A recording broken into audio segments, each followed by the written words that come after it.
Next is Joana Moll, who's going to present us the virtual watchers, an ongoing project by, Marius Pay as well. Marius Pay, yeah? Okay, good. That focuses on analysing the interactions of a group, part of a well-known social network called Red Servants. This group gathered civilians that voluntarily monitored the US-Mexico border through a public initiative partly funded by the state of Texas, designed to empower citizens to fight border crime and illegal immigration by means of crowdsourcing. And am I right today that the project's live today now? Yeah. Okay. Right, so I'll stop. Cosmic.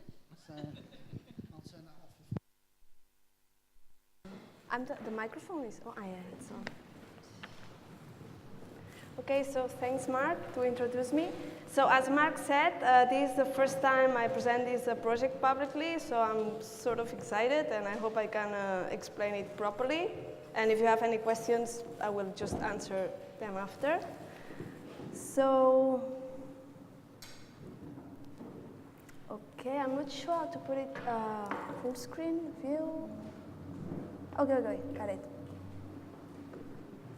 Okay, so the virtual watchers, here it is. And very briefly, it's an ongoing transdisciplinary project. Transdisciplinary because I've been working together with a sociologist, which is the other co-author of the project. And that questions the dynamics of crowdsourcing national security and border control through social media. But it focuses in the US, okay, in the US-Mexico border. And this project looks into a Facebook group that gathered volunteering citizens, not just American citizens, I'm going to explain this later, that executed surveillance on the US-Mexico border from the internet and from their houses and from their own dispositives, right? Devices, sorry, that's not English. So I'm going to just briefly introduce how the whole thing came, because this project, I've been working on it in the last 5 years. And the whole thing started with this project, which is called the Texas Border, that I'm going to show now. Here I have it, which is an installation that it just shows the recorded broadcasters of surveillance cameras placed in the US-Mexico border, right? And this platform was funded, as Mark explained, by the state of Texas, and basically allowed people to monitor the border 24 hours from their homes through the internet, and make reports also. I'm going to explain it better later. But basically it's what I'm saying here, that all this initiative was designed to empower citizens to proactively participating in fighting border crime by means of crowdsourcing. I think that's a very, very interesting thing to take into account, the crowdsourcing thing. So I'm going to briefly show it. I have it here.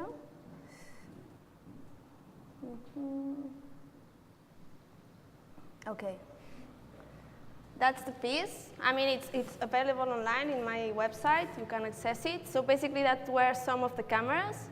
So in the left side, it's like they are not live anymore because this platform doesn't exist anymore, but they were like what you could basically see on the cameras. And the right side, those were videos of detentions carried out thanks to anonymous reports done by these users, the users of the platform, okay? And this text here, it was instructions that you can find them under each camera that explain how to execute the surveillance depending on the camera you were looking at. No? And it was quite, impressive. So that's it. Okay, how am I going back? It's going to be a bit dizzy because I'm going to go back and forth, sorry. But, and now I'm lost.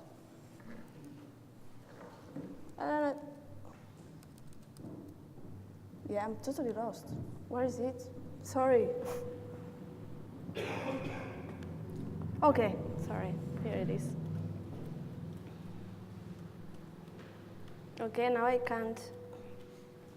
Sorry. That was the welcoming sign of the platform. I erased the names here because the project I'm presenting, it contains sensitive data, and we try to anonymize the users that we are exposing as much as we can. Okay, so I'm not gonna talk about real names, we just covered the names. So I call this platform Red Servant. It's not the real name, but I don't want to expose it publicly, especially because this is being recorded. And this platform, okay, it was funded by the state of Texas and ran from 2008 until 2012, right? And the platform basically closed because of didn't have funds anymore. And technically, the platform had these 200 cameras and sensors placed along the US-Mexico border. Most of these cameras, and this is very interesting, were placed in the private property of volunteering citizens. So citizens themselves that were participating in the platform just installed the cameras on their houses, on their gardens, etc., right? And as I said, the platform allows citizens to sync up as virtual deputies and monitor live video feeds from the border 24/7, okay? And made anonymous reports. Sorry, I'm repeating myself all the time. Anonymously via email, right? That's what happened. I'm going to show the platform briefly. This platform is not online anymore, so this I took it from the Internet Archive. And basically, this was the main page, and you could just sign up. You just needed to provide a valid email address. That's it. I did it, and I was from Barcelona, and that's how I signed up. I didn't need anything else. And basically, that was the beginning of the page. You had the cameras here. You had this archive of videos of detentions that I'm going to show like a very short one because I think it's like very impressive visually. And also, besides that, the idea of this platform is that it could be financially self-sufficient. So basically, each page already had like these Amazon banners. So basically, their whole idea was to sell advertisement to companies, right? Through people accessing this website. That's, for me, it's a very interesting part of it also, that, I mean, it's not real because there is a lot of elements that were missing, but that's what I could collect from the internet. But that was like the surveillance, interface. And you had these two videos where you could pick up any camera. This was a very early version of the website, but actually there were up to 25 cameras available, not the 200, but just 25, okay? And as you see, you had like these two videos, and here down is what I showed before. It's that you had like all these instructions on how to execute the surveillance, and that's it. You were sitting at your home. That's what I did, sitting in my home with coffee, with beer, just monitoring the border. And something that was very, very shocking for me is how addictive it was, because it was like a video game. And it was really horrible because you realize, but it was really like you saw all these people going across, and actually most of it you saw cows and you saw like wildlife. But sometimes you did see people crossing, and it was very addictive because it gave you like a lot of power to act upon them, right? And this was something that really captivated me, and I was wondering, why? Because I'm a leftist, so it's like, but still, I mean, I got engaged in such practices. I never report anybody, of course, but I mean, I guess, it kept my attention. It was sort of a gamification of the border, and I think that was very impressive for me. So, okay, I'm going to show you some of the videos, because I think it's interesting, so you will understand like what I mean by the open with.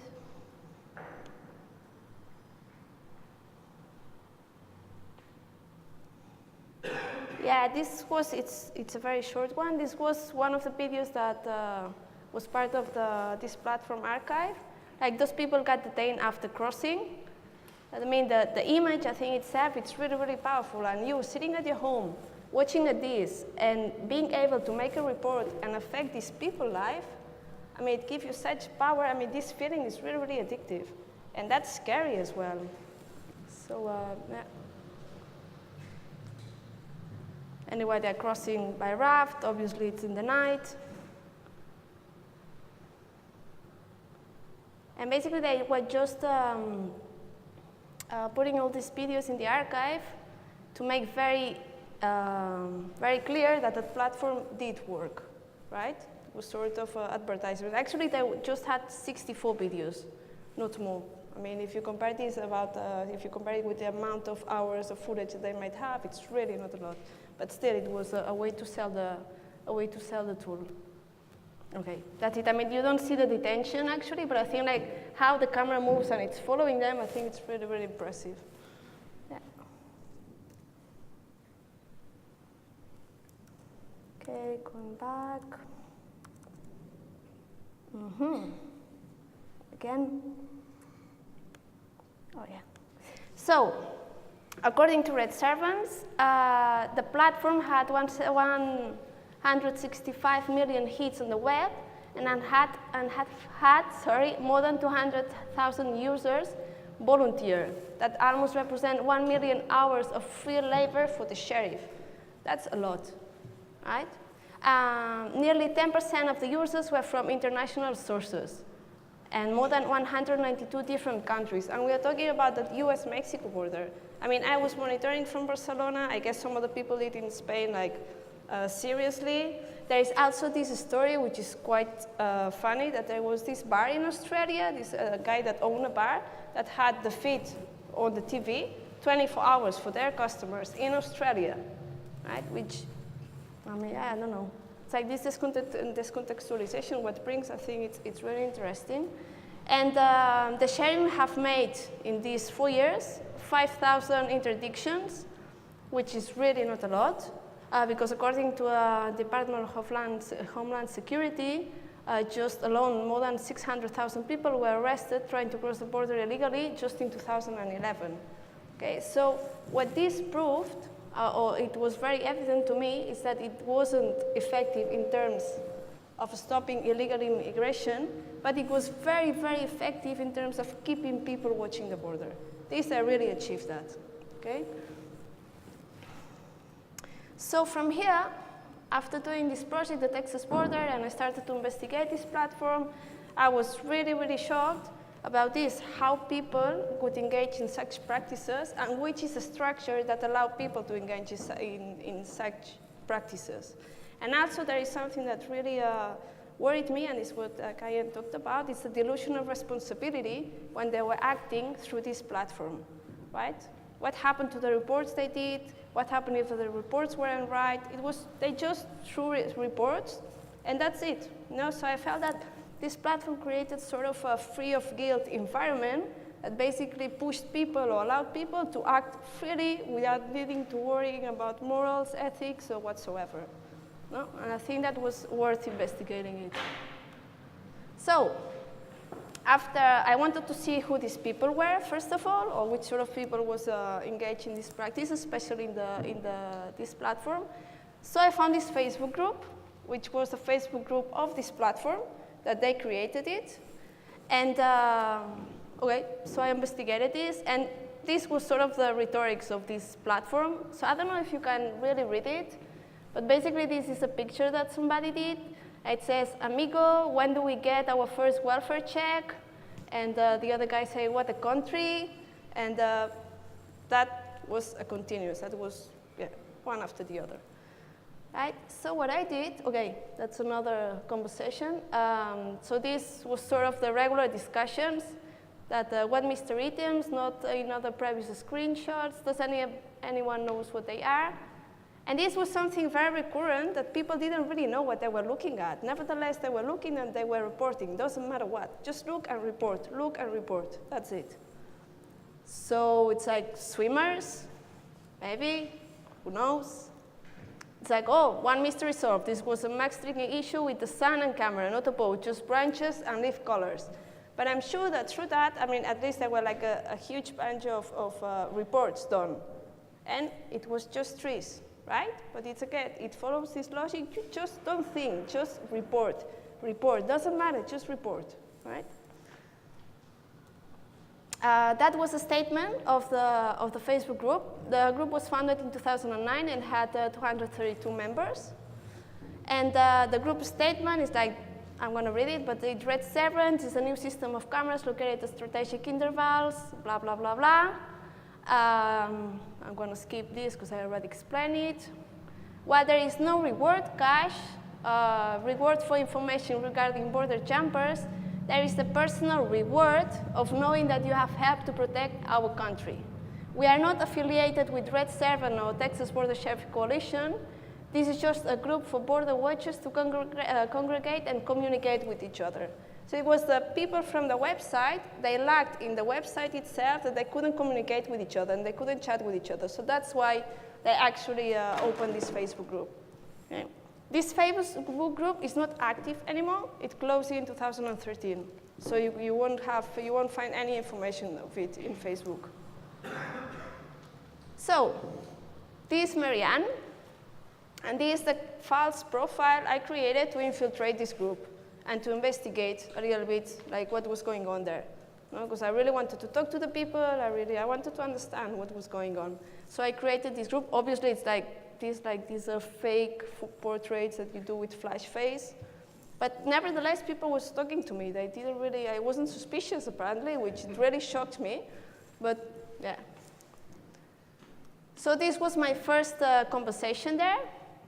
Actually, I didn't interact a lot. In the beginning, I did, but later I just took like a more passive posture because I thought it would be more useful just to be there and to observe. So there is this guy, this family guy, married with 2 kids. What's going on camera 1? So I said I could see something moving, but I'm not sure if it's an alien.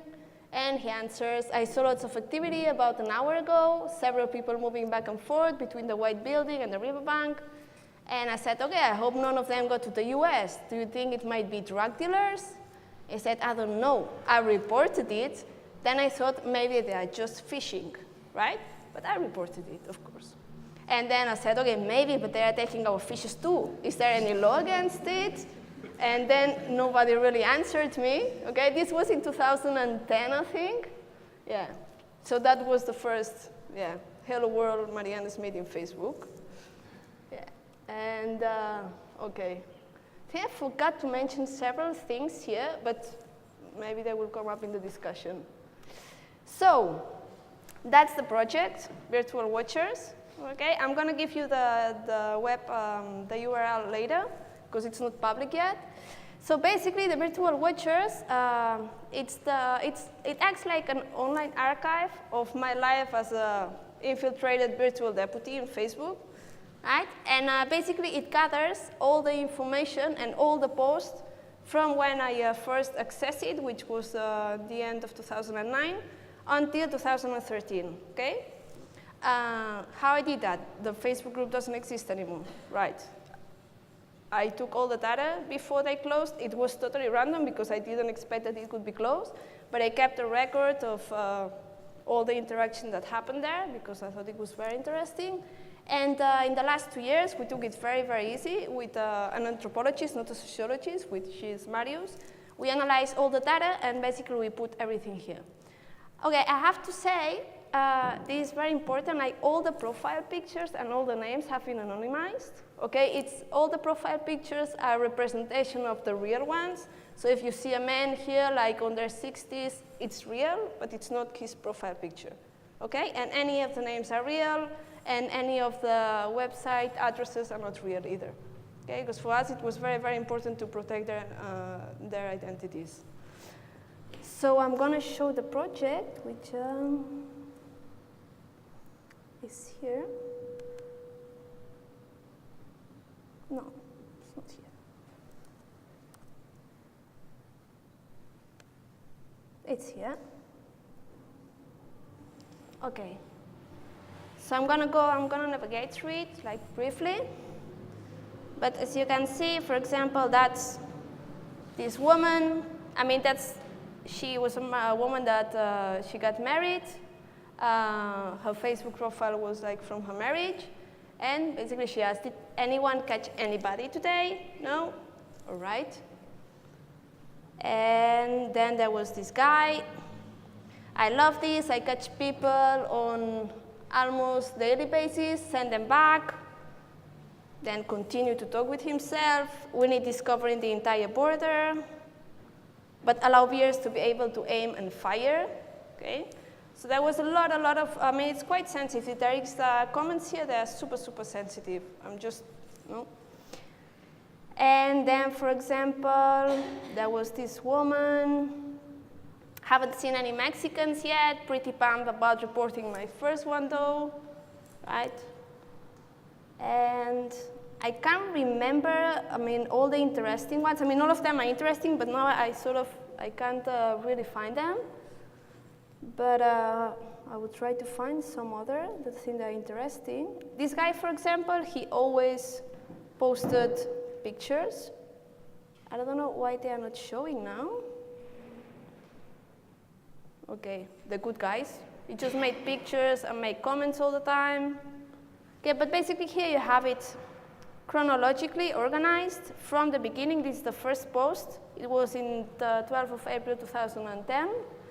The text and the dates are real. We didn't modify that. Even the text, the other way, we kept it the way they were writing them, right? Because it was also very interesting the way they were writing and expressing themselves.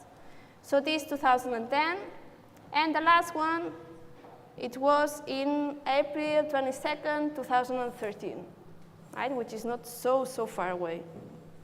So basically what we did, all this research, you can see that here you have like what the post they did or they commented. Then you can access the full conversation, okay, in Facebook. You see that we kept like the Facebook interface because I think it was very shocking and it's much more strong because it was through Facebook and this was done through social media. Right, so here you can just see like the whole thread of everything. Then you can visit the user profile of everybody.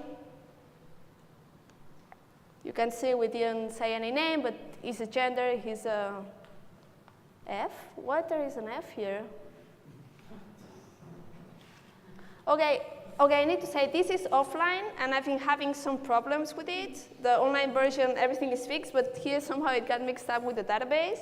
Okay, but it's how you say it fits generally. Okay, I'm just going to show it as an example. But for example, I want to pick somebody else. This woman, for example, yeah, that fits. This woman, she was one of the most active ones, and she was like very ultra-conservative. But basically here, we just took the profile of how we analyzed all the profiles. She was a woman, unknown, age unknown, identity unknown, professional unknown, etc., etc., etc. Have the number of posts. We discovered that the people that participated the most and they were more ultra-conservative, they also protected themselves much better than the other ones. Yeah? Okay, sorry. So I'm going to say very briefly. Okay, then we have like the cameras that you can access. Like those were the cameras that, notice a representation. Okay, this is also failing, but you can see the online version. Here you could basically see all the cameras that they could see, so you can get a sense of it. And there is also the surveillance map, which I'm going to show here. That's a surveillance map. That's all the locations of all the people that we are not linking any location to anybody. And I have to finish. So that's the address. Okay, if you want to check it online, it's over there. So thanks. Please about this.